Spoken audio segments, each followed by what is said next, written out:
Once upon a time, in a faraway land, there lived a man so exceptional that the divine hosts of heaven and hell were forced to take note.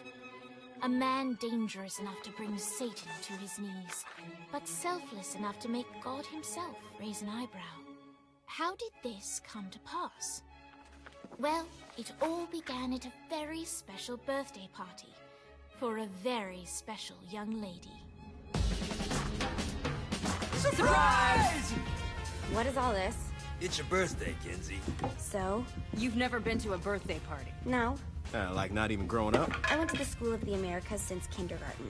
We didn't really do birthday parties. But you celebrated Christmas? I don't have to explain myself to you. Oh, Kinsey, this is going to be so much fun. Xinjai made a cake, Jane Austen is here, we'll play some games. What sort of games?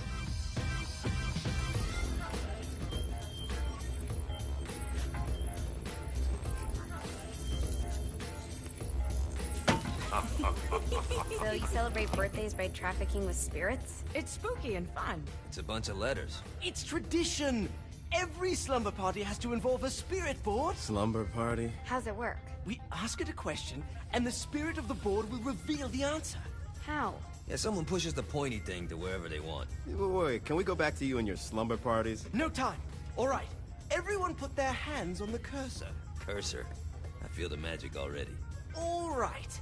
Will the President/God Emperor for life ever choose a partner to reign alongside them? No. Ooh, someone's getting married. Shut up, Matt. Who will tame the president's wild heart? What are you guys trying to spell? I'm not moving it. That's the spirit, Kinsey. I'm serious. I'm not moving it either. Neither am I. Jezebel. Who the fuck is...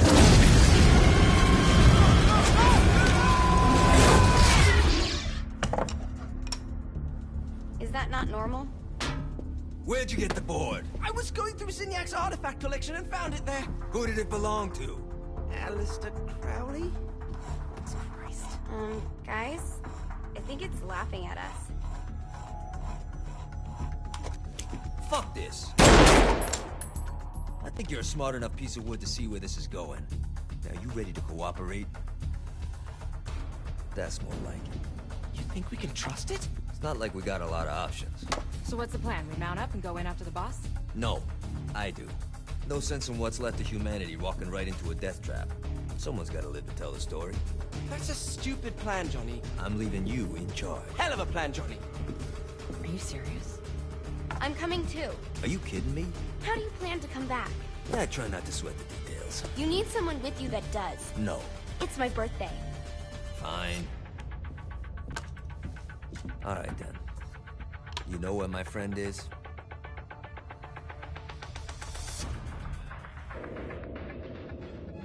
True to its word, the spirit board opened up another portal and sent Johnny and Kinsey screaming into hell.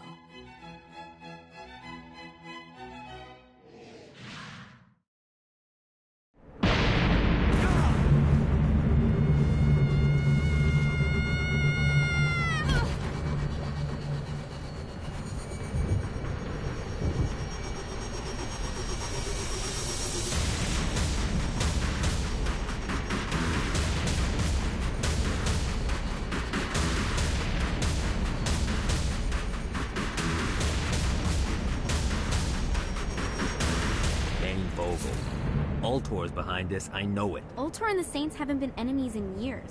You really think he's responsible? You don't know him like I do. The boss put him through a window for a reason. The reason was the boss was kind of fucking crazy back then. That's a fair point. You know how much easier this would be if we just found a car? You know how much easier this would be if you just gave me a second?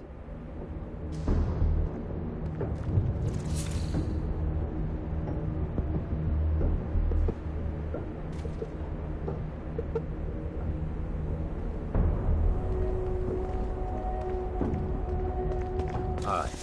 Now how are we gonna find the Eltor building? Biggest building down here, giant Ultor sign on it. I don't think this is a problem. I'll buy that.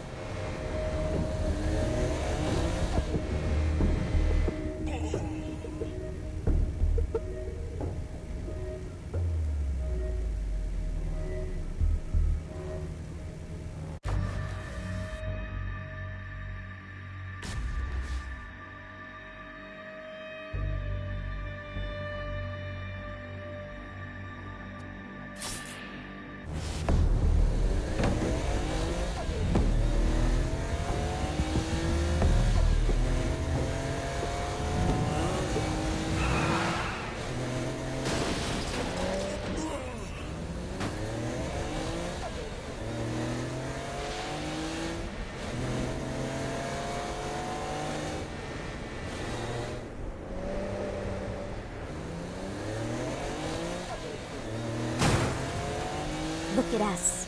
Kinsey Kensington and Johnny Gat driving together on a birthday adventure. Are you always this excited? Generally, I'm a misanthrope. I get it.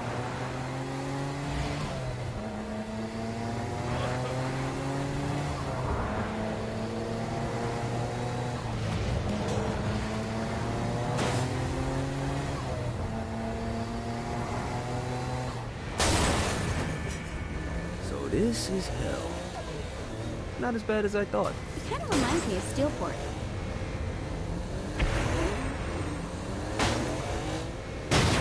Easy.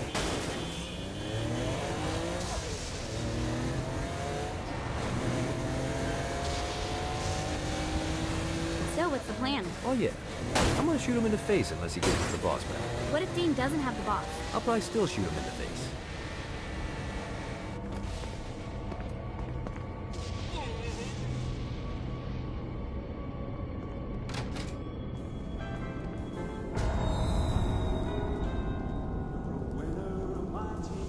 Welcome to hell. Shouldn't you have a receptionist? Such is the plight of eternal damnation. I have a feeling you didn't come here to catch up. Let's talk in my office. Not even death could stop the enterprising Vogel, who wasted no time in setting up an Ultor branch in the bowels of hell. Dane was eager to fill Johnny in on the ever-shifting politics of land rights in the underworld. But real estate mattered little to Johnny, who only cared where his friend was.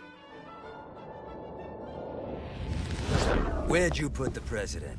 I've been trying to explain that. I didn't take them. Bullshit. You expect me to believe you just happened to be the first thing we see in hell? Maybe it's just me, but your thank you sounds more like an accusation. That's probably because he plans to kill you. Okay. I get the trust issues. Can I show you something? The pieces all came together. The president had caused more chaos and destruction than any other in human history. It was only natural that Satan would want them to marry his daughter. They needed a plan, and Johnny had one. I'm gonna shoot the devil in the face. I think you might be skipping some details. No, I said in the face. I like the commitment, but you gotta find a way to get close enough to him in the first place. When's the wedding? I'll just show up And then you'll shoot him in the face. Sorry, but it's a little more complicated than that. These things are tied to the soul. You won't be able to enter without one. So how do we get one? You get his attention. I know some places that are of particular value to the father of the bride. You hit those, you'll get your shot. Wait, why would Satan give out an invitation for destroying his stuff? Oh, he won't, but it should piss him off enough to get him to attack Johnny personally. Either the devil kills Gat and Ultor gets the construction contracts to rebuild what was destroyed, or Johnny kills Satan and I'll have to pay less taxes. It's pretty win-win. That's why you're helping us? To make more money in hell? Hell's what you make of it, sweetie. Works for me. What you got? All right. Satan had entrusted the day-to-day running of hell to 5 archdukes, and Dane knew how to find them all. But beyond that, not everyone in hell was content to go along with Satan's status quo. There were others who shared Dane's ambition for power, and the Ultor mogul knew that the key to unseating Satan lay in gaining their aid. But before Johnny set out to wage war against the Prince of Darkness, Dane had one final gift. An artifact that he had spent fortunes on. Lucifer's cracked halo. This holy relic granted Johnny the majestic wings of the Morning Star. However, he still needed help in learning how to use them.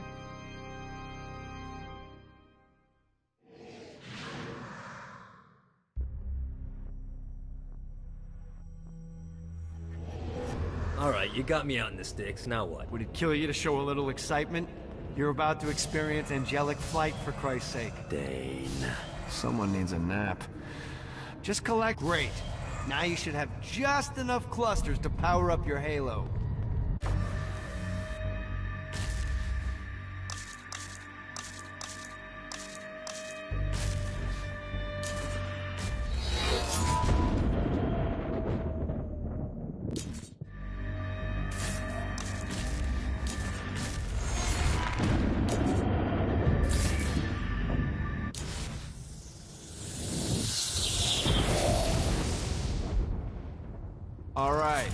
but start slow. Try to jump over to that next island. Also, the longer you charge your wings before jumping, the further you'll go.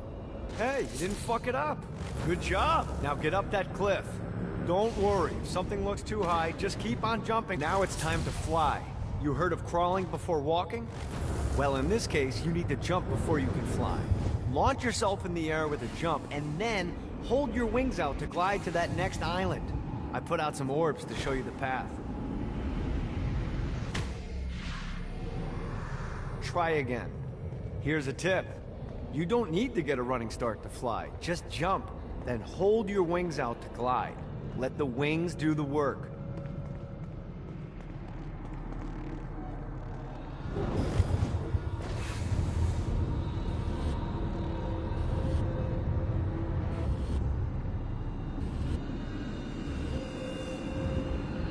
You'll have to dive to reach the next island. Do that by pointing your head down. Don't worry, the rest of your body will follow.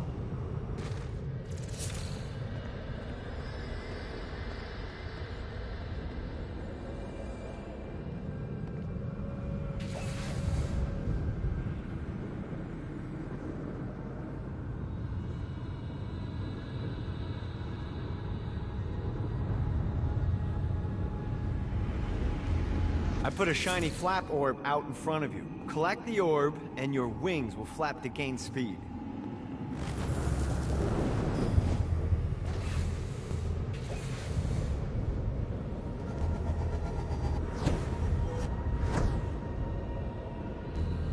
All right, now try flapping those wings on your own. Do a flap on your way to the next island.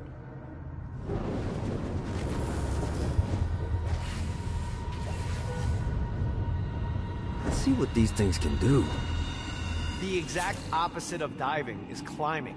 Climbing will slow you down and eventually cause you to stall. And trust me, stalling sucks. You can flap while gliding to gain additional speed. So the faster you're going, the higher you can fly. Now try to reach the island up there. All right, time to take the training wheels off for the final lesson. Flying takes stamina. If you run out in midair, you are going to drop like a rock. A stupid, stamina-less rock. Last island is right under those lava falls. Notice how your stamina drains the longer you glide.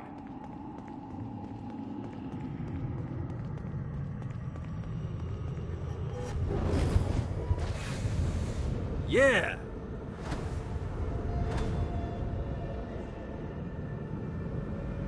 Let's get you back to the Ultor building. I want to run through all the stuff you can do to hurt Satan. Sure thing. See you soon. Here's the deal. If you want some FaceTime with Satan, you need to get his attention.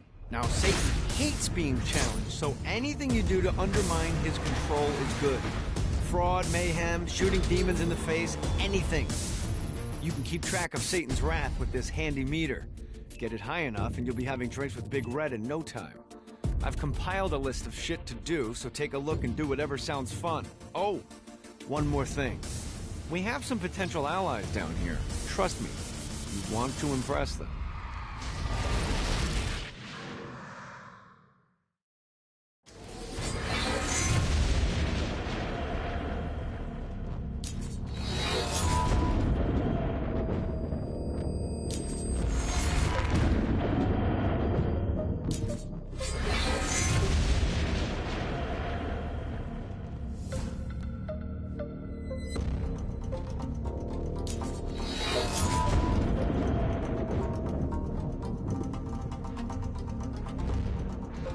Hope Shanti hasn't murdered Matt.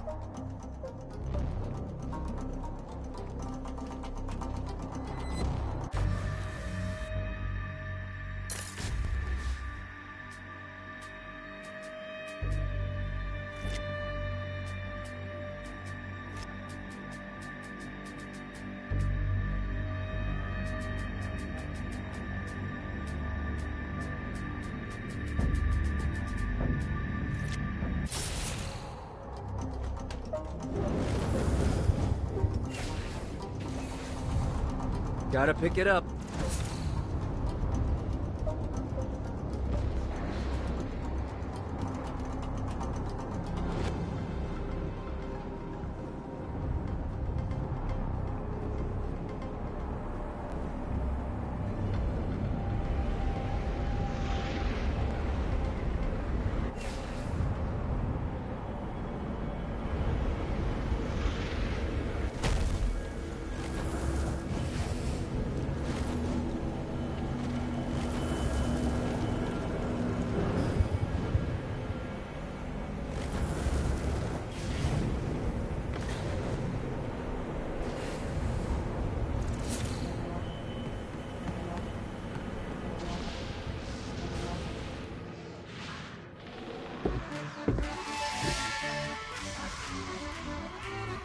Abandoned ship!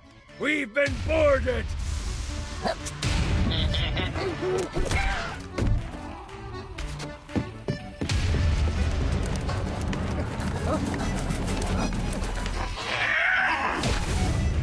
Get these damn things off my ship!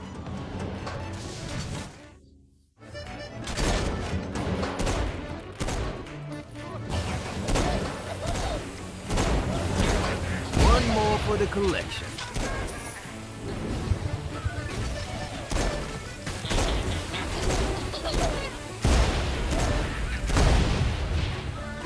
No, not another one of these.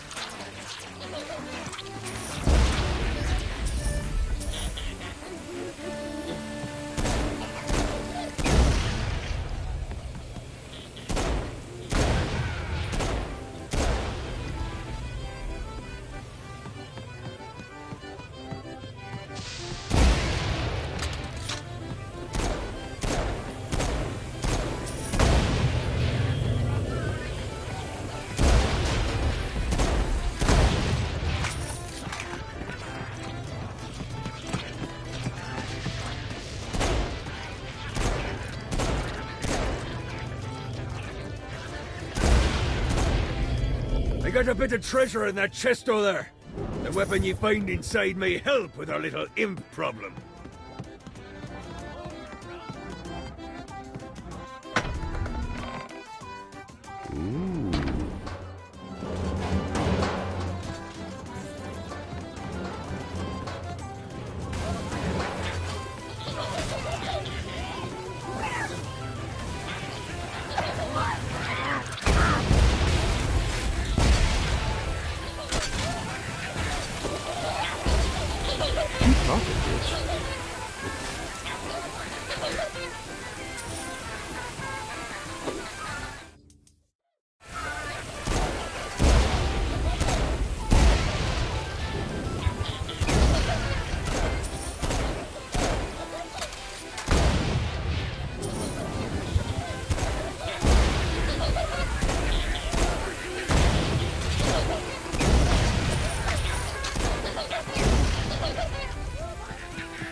Summoned these imps to serve as my crew. I forgot what a handful they could be. Once aboard, they wouldn't listen to their captain. They ran amok in the bowels of the ship.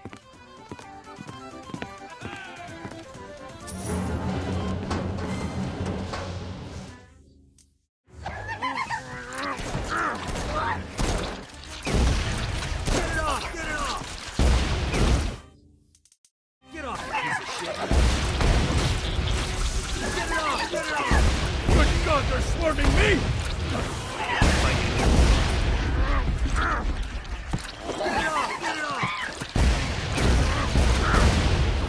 No, not another one of these. It's okay to drop the pirate voice. What pirate voice would that be? Wow. Zinyak's destruction of Earth had a profound impact on the afterlife. To heaven, it was a logistical nightmare.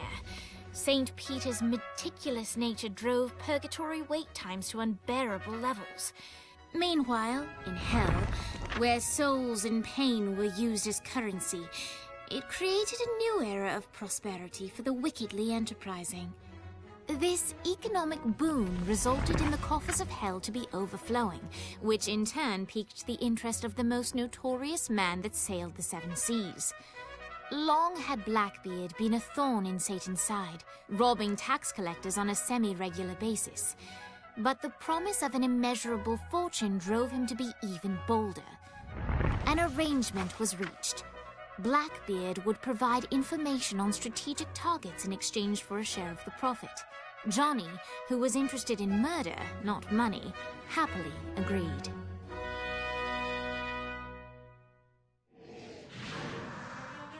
I grant ye the ability to summon my crew whenever they're needed.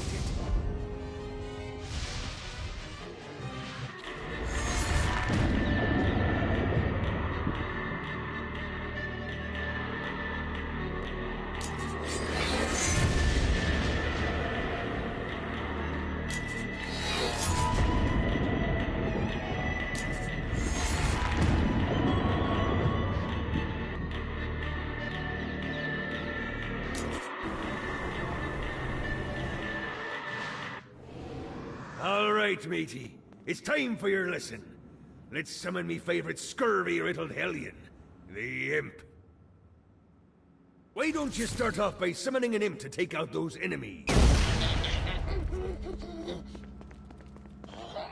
There you go, matey. Now take down the other demon. Those ankle biters are vicious. Now let's practice your aim. Take down the demons on the islands.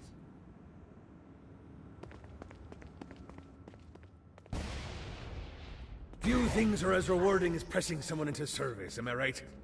Now get going. There's a whole wide world waiting to be plundered.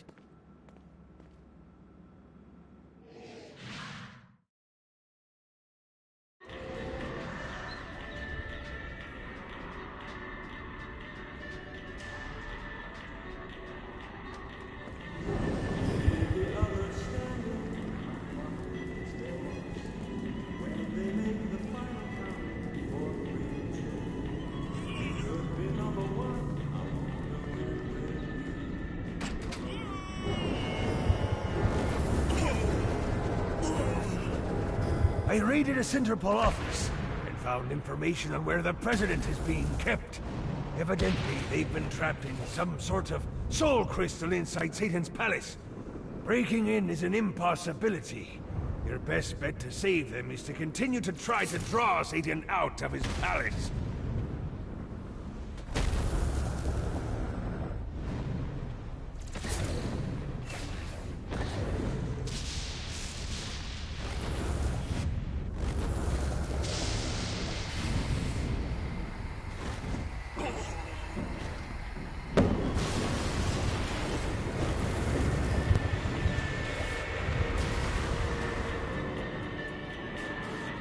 Need the rest of wings.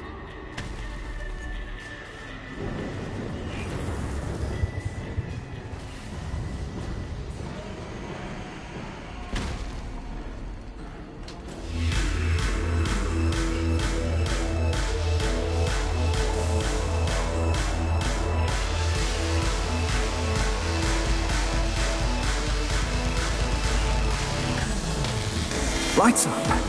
William Shakespeare, humanity's greatest playwright, and hell's most diabolical purveyor of entertainment, looks on as a brave mortal on an Orphean quest enters. The bard's interest is piqued, and he looks to test his visitor's mettle.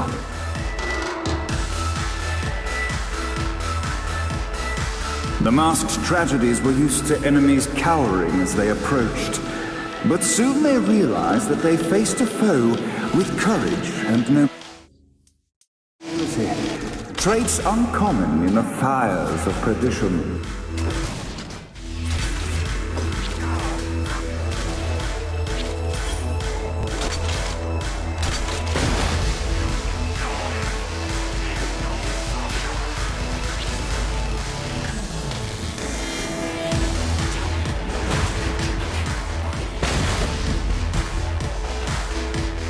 The inciting incident resolved. The time had come for rising action.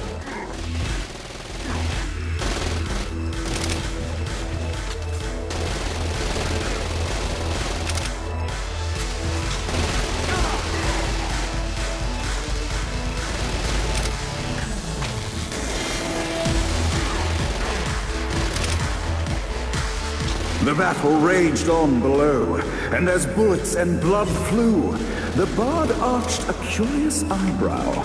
Could this mortal be the exact thing that Shakespeare needed?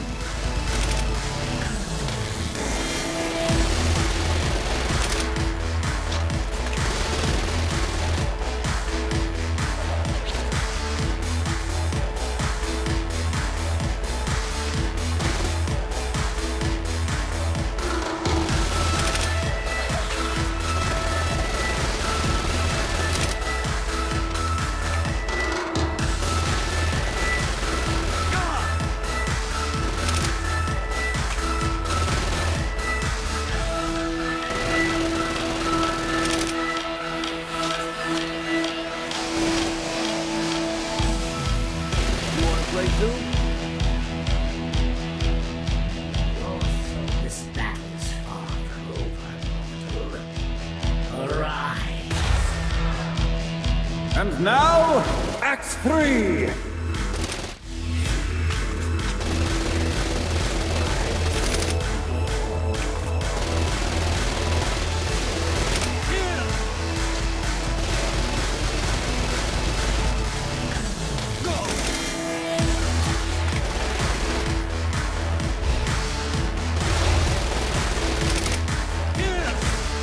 The conflict resolved, Shakespeare eagerly awaited meeting the champion that dispatched so many of his men.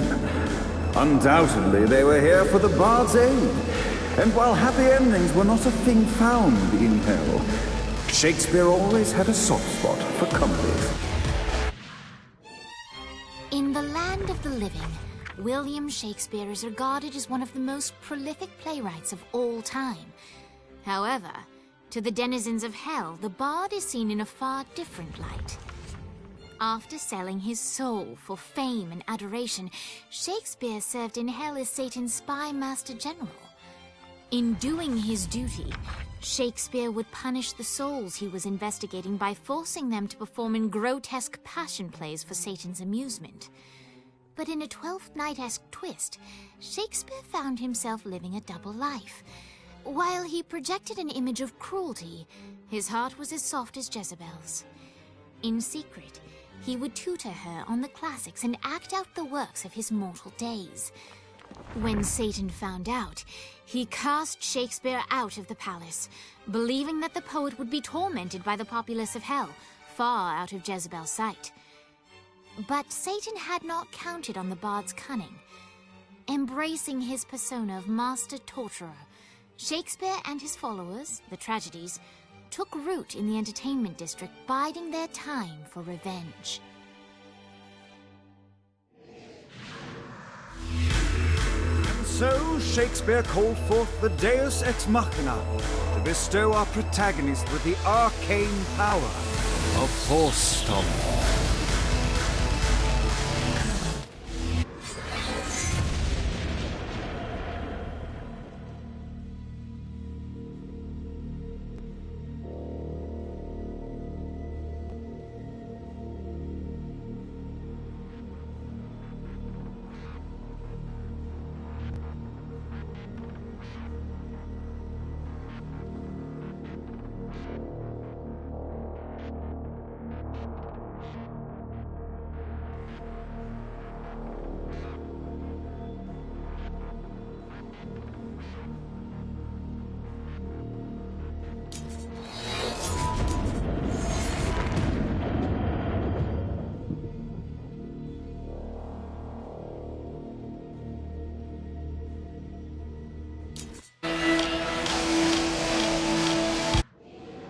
Lights up. The mortal stands in the training grounds, eager to try out his new Force Stomp power on the group of demons in front of them. Your prayers won't be answered here. Act 1, Scene 2, in which our protagonist kills more demons. Act 2, in which our protagonist is greeted by foul imps.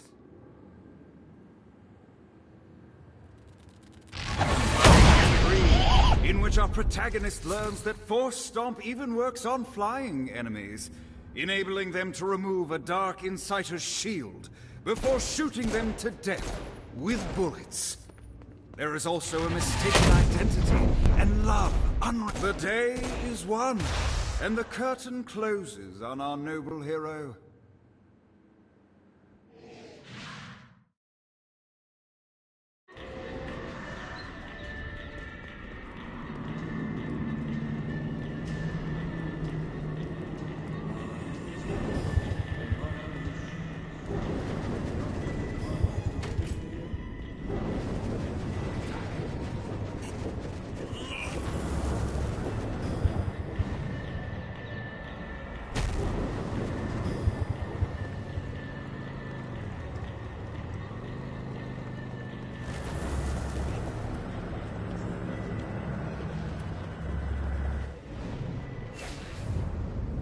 Let's see what these things can do.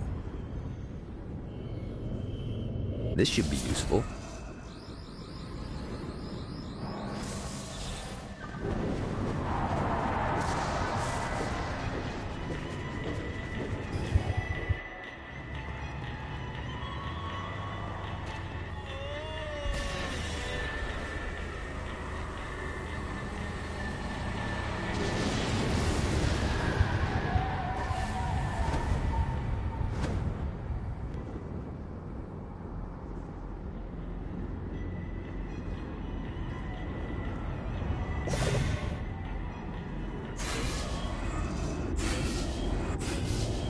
Alright.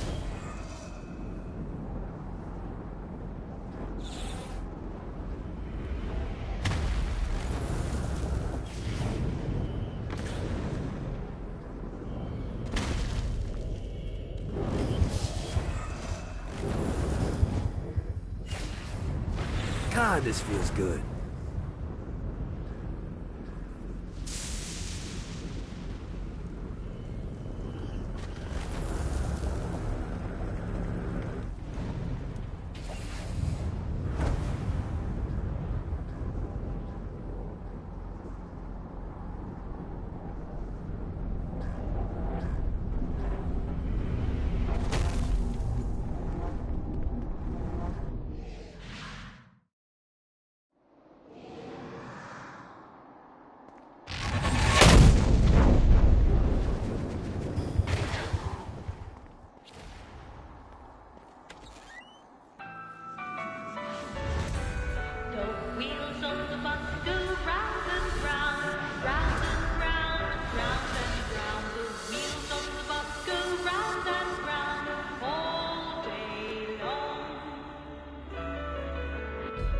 The horn on the bus goes beep, beep, beep, beep, beep, beep, beep, beep, beep.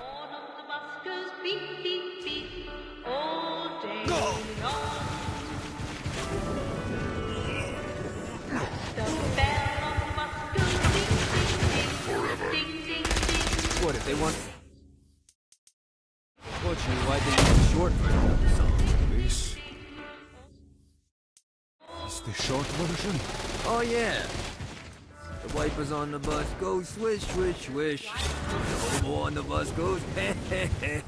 My mom had like 80 of them. This is good for the soul.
We must end this infernal music! Come, let us return to my castle, so we may plot our next steps in proper surrounds. Johnny led Vlad back to his castle, which since his incarceration became a haven for frat parties and squatters. But the systematic impaling of trespassers would have to wait. Vlad was a man of his word, and was eager to provide intel that could aid in hobbling Satan's armies.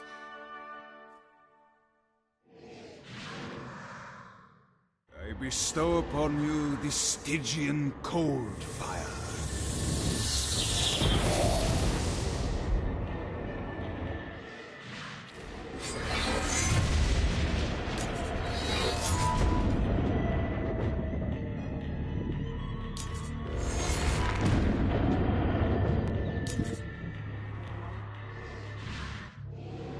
I've brought you to this inferno to teach you about the power I have granted you.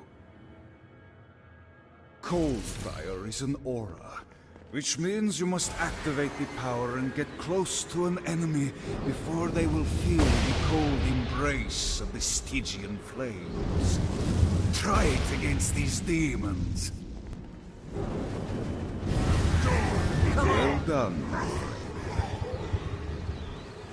Now here comes a Dark Inciter. Use your aura, then get close to him to take down his shields. From there, you can finish him off with your pistol. You've done it. Doesn't it feel good to watch an enemy burn?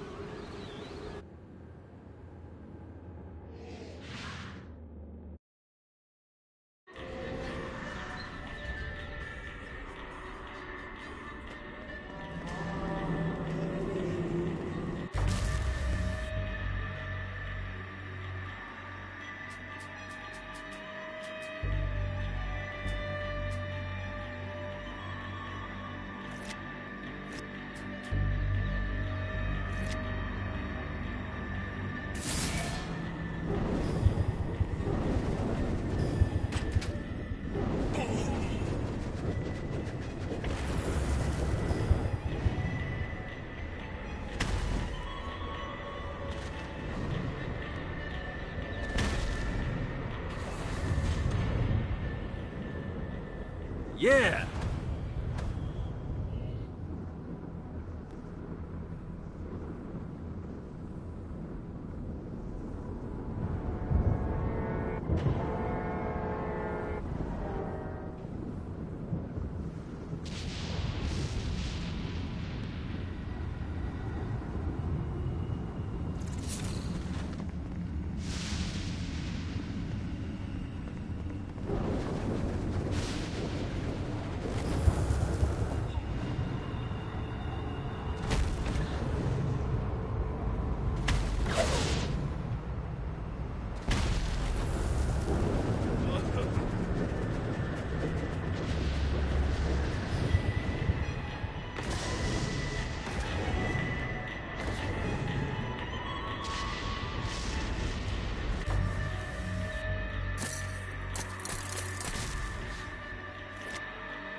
We're standing in a parking garage. I don't like it either, but Centerpool isn't giving us many options. I can't believe they tried to force us out. I can't believe you forgot the mimosas. I think we have bigger problems. I don't think you realize how much I love mimosas. I can't help but notice that people are trying to kill you. Yeah, they're really big on that here. What did you do? Is now really a good time? We can wait until we're done shooting people. Well, I'm great at multitasking. Remember when we offered you a deal on that airplane and you responded by killing everyone? Yeah. It's like that, but worse.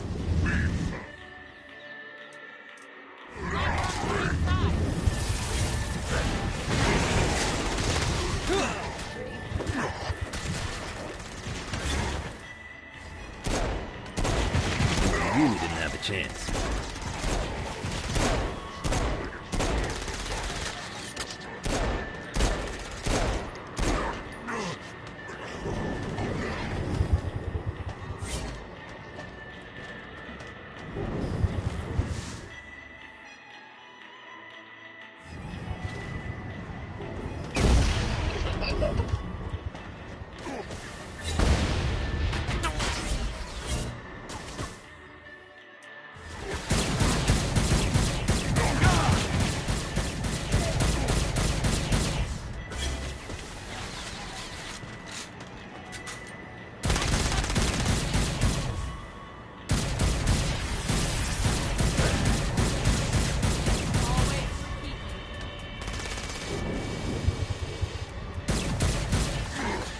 Hey, Viola. Thought you should know that Kinzie misses you. Really? That's so sweet! Who's Kinzie? You remember Kinzie. She was that hacker that Matt Miller hated. Isn't she crazy? You know, she really grows on you.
Of success.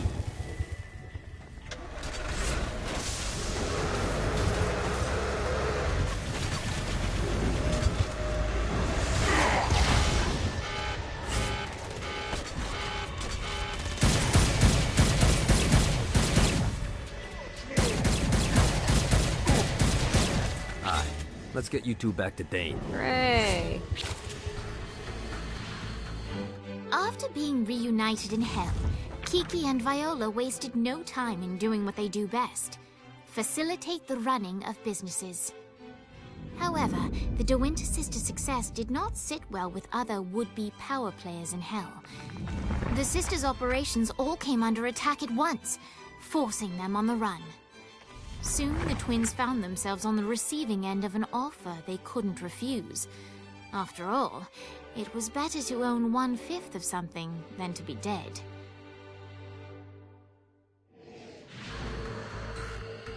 You helped us, now let us help you. Here's a little something made popular by another group of sisters, the Gorgons.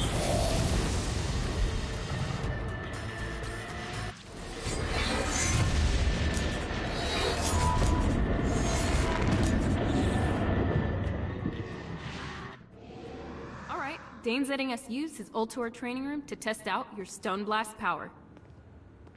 So go ahead and blast these demons to turn them to stone. After they're petrified, you can use your pistol to shatter them.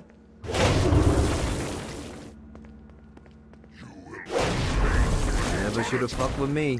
Nice! Stone Blast is especially useful on flying demons like this one.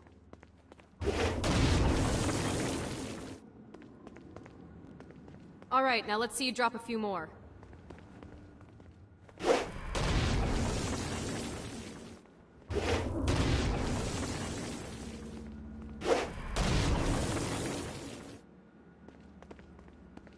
A blast will also take down the shield of a Dark Insider, leaving it vulnerable to gunfire. Take this Dark Insider out. I think you've got the gist of it. Alright, let's go.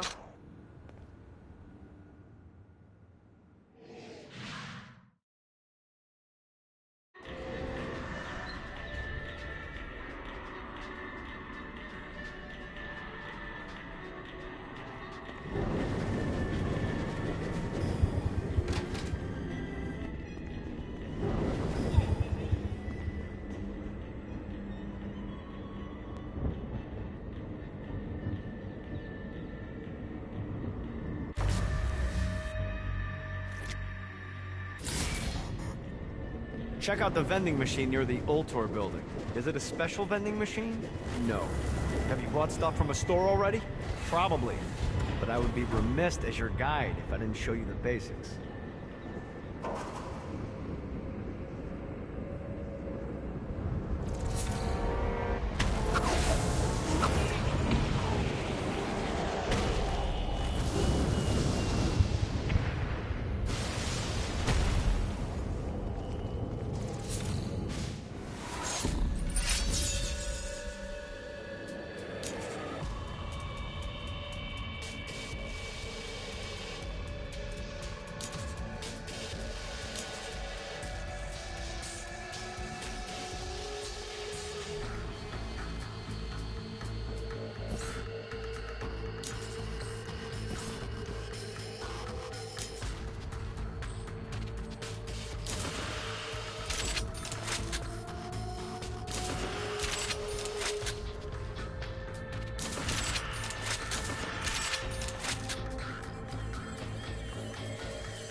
better and better.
The Forge is prime real estate in hell. This smoggy shithole is located over the richest mineral veins in the afterlife. You want to hurt Hell's infrastructure? Here's where you do it. One of these days I'm gonna get Blackbeard off that boat and onto the fucking squash court.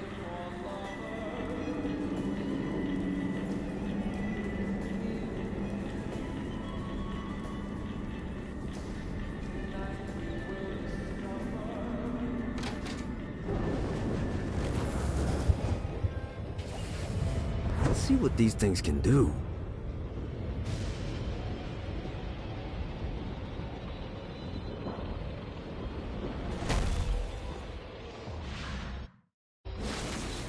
My lawyer, Legal Lee, figured out a way to get some gold-level clients a fast track out of hell.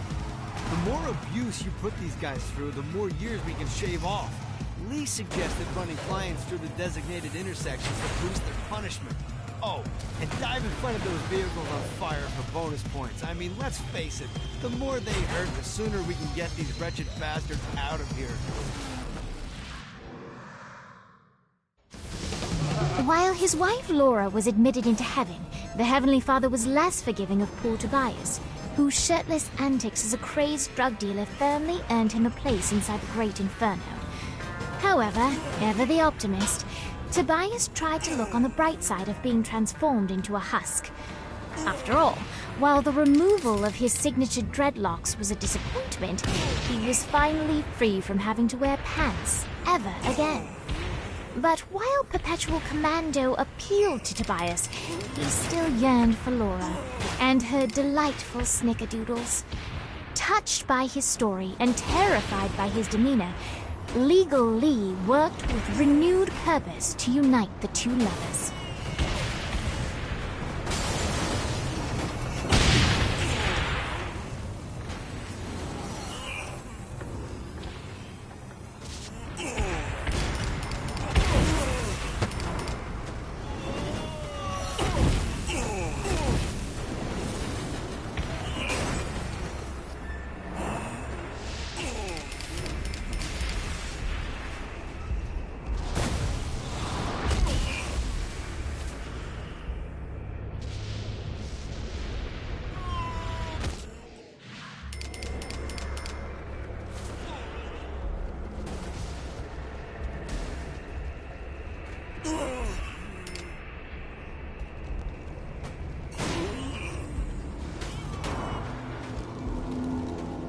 A Damned Souls Orientation Guide, Chapter 1.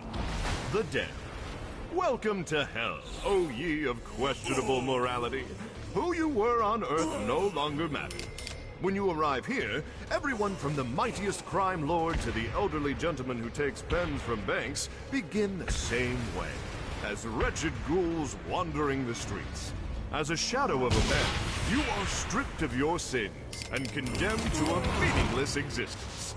Eternal playthings for a demonic host who is all too eager to ply its trade.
This is bad timing.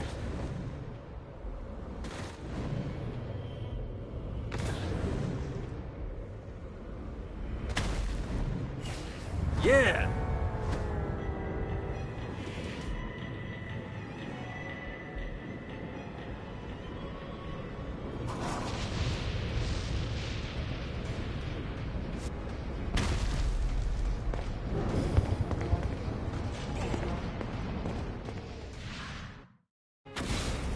Buddy, let's take this opportunity to stretch those wings. I've set up a rudimentary flight path through the city. All you need to do is hit the checkpoints in the order they appear. Now, because I'm a swell guy, I put some orbs out there to help you. The white ones will recharge your wings. The green ones will give you more stamina. Let's go.